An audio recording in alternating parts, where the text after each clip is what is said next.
आज मैं एक अत्यंत महत्वपूर्ण विषय के साथ आपके सामने प्रस्तुत हुआ हूँ। प्राय यह कहा जाता है कि हिंदू शब्द विदेशी है और यह ईरान से आया है। भाषाविद और इतिहासकार यह मानते हैं कि फारसी में सकार को हकार के रूप में उच्चारित किया जाता है। इस कारण से सिंधु को हिंदू कहा गया और फिर यह शब्द भारतवासियों के लिए प्रयोग किया जाने लगा। कुछ सीमा तक यह कथन सत्य भी है, लेकिन प्राचीन साहित्य में हिंदू शब्द का प्रयोग हुआ है और आया है, लेकिन यह शब्द भारत में किसी धार्मिक समूह या किसी क्षेत्र विशेष के लिए नहीं आया, बल्कि गुणवाचक संज्ञा के लिए भारतीय ग्रंथों में इसका प्रयोग किया गया है।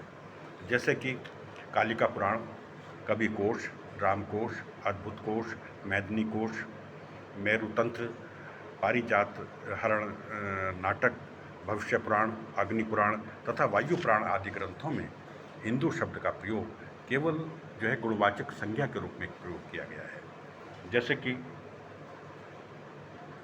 पारिजात हरण नाटक में, जो कि ईसा से दूसरी शताब्दी में लिखा गया, उसमें आया है कि जो अपनी तपस्या से दैहिक पापों, चित्त को दूषित करने वाले दोषों को नाश करता है, शस्त्रों से अपने शस्त्र समुदाय का संहार करता है, वह हिंदू कहा जाता है।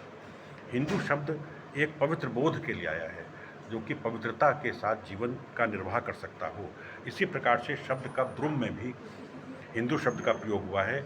उसके अंदर आया है कि हीन कार्य को त्याग करने वाला हिंदू कहते हैं। इसका अर्थ यह है कि भारतीय धार्मिक ग्रंथों में या भारतीय प्राचीन साहित्य में, चाहे वो संस्कृत साहित्य हो, अपभ्रंश साहित्य हो, प्राकृत साहित्य हो, इसके अंदर हिंदू शब्द का प्रयोग हुआ है। इसके अतिरिक्त यदि हम चीनी यात्रियों का देखें, तो चीनी यात्री भारत आए। हर्षवर्धन के शासनकाल में हैंगत्सांग भारत आए, उन्होंने अपने यात्रा वृत्तांत लिखा।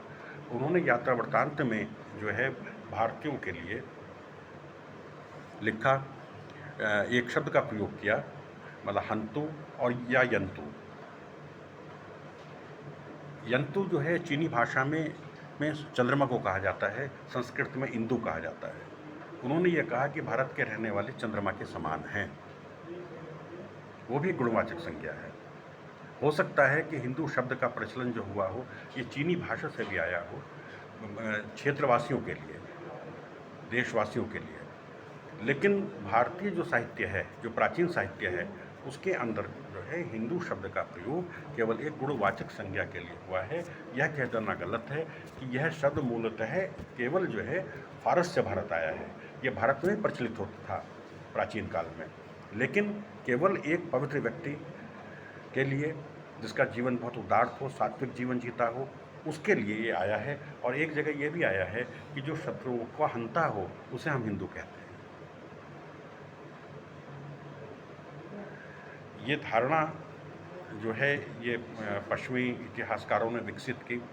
भारतीय ग्रंथों का शोध कार्य न करने के पश्चात ये लिख दिया गया कि ये फारस का शब्द है, और ये कह दिया गया कि भारतीयों को अपनी पहचान नहीं थी।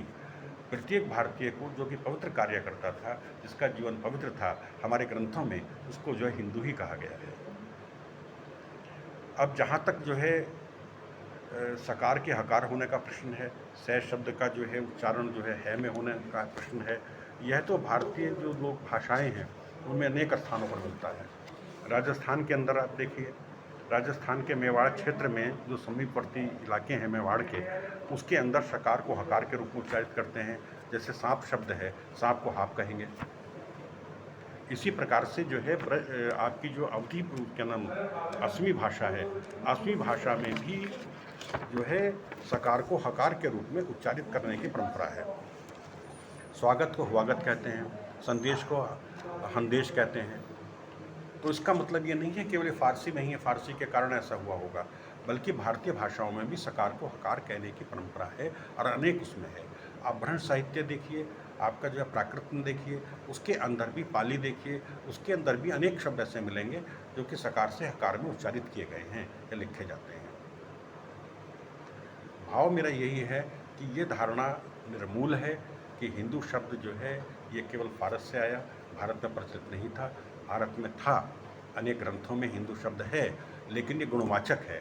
हाँ, इतना अवश्य है कि क्षेत्र विशेष के लिए या क्षेत्र विशेष में रहने वालों के लिए, भारत में रहने वालों के लिए हिंदू शब्द का प्रयोग ये फारस से ही आया, लेकिन था ये भारत में प्रचलित। और जहाँ तक जो है ये मान्यता है कि हिंदू शब्द का अर्थ जो है दूषित शब्द अर्थ है, लेकिन ऐसा नहीं है। अरबी फारसी में भी इसका प्रयोग किया जाता है, लेकिन बहुत अच्छे अर्थों में किया जाता है। अरबी फारसी में दोनों में हिंदू शब्द है, लेकिन हिंदू का मतलब होता है घीकुआर का पेड़, प्रेमी, जिसके चेहरे पर तिल हो, सुंदर व्यक्ति या विद्वान व्यक्ति। इस अर्थ में जो है अरबी फारसी के जो शब्दकोश हैं उसमें ये अर्थ मिलता है। हिंदू शब्द को अपमानित होने वाला नहीं है, ना ही यह विदेशी शब्द है, यह भारत में उपयोग होता था।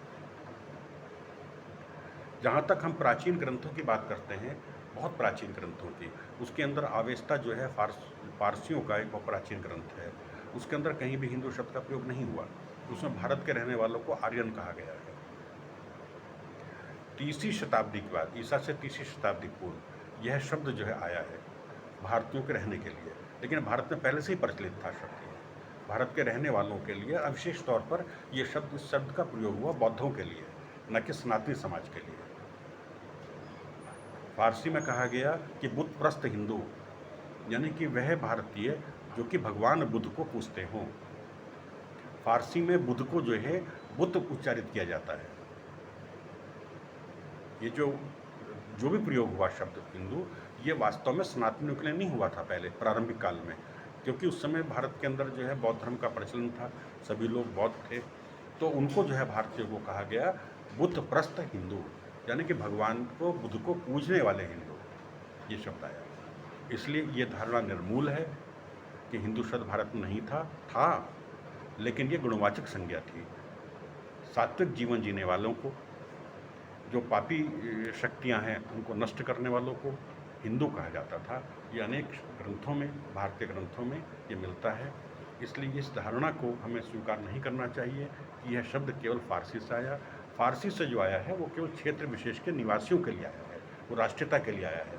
गुणवाचक संज्ञा के लिए भारत में इस शब्द का प्रयोग था। और जहाँ तक जो है एक असमी भाषा है या भारतीय भाषाएं हैं, उसमें सकार का हकार होने का भी प्रचलन है। ये कह देना गलत है कि ये केवल फारसी में है, ये भारत में भी अनेक स्थानों पर है। इसलिए हो सकता है कि ये जो है सिंधु के कारण जो है भारतीय भाषाओं के उच्चारण के कारण भी ऐसा हो गया हो। मेरा कहने का भाव ये है कि हिंदू शब्द जो है गर्व करने योग्य है, ये गुणवाचक संज्ञा है, इसका अर्थ बहुत पवित्र है, बहुत अच्छा है, आपको आत्मगौरव बढ़ाने वाला है। इसलिए ये ना माना जाए कि ये विदेशी शब्द है, ये भारतीय शब्द है। उसी आचरण को सनातन धर्म शिक्षा देता है कि हम हमेशा पवित्र रहें, पापों से दूर रहें, और जितने भी पाप लिप्त मानसिकताएं हैं उनसे हम हमेशा संघर्ष करते रहें और अपने जीवन को, अपने वातावरण को पवित्र बनाते रहें। यही जो है हिंदू शब्द का एक खास मायने है। धन्यवाद।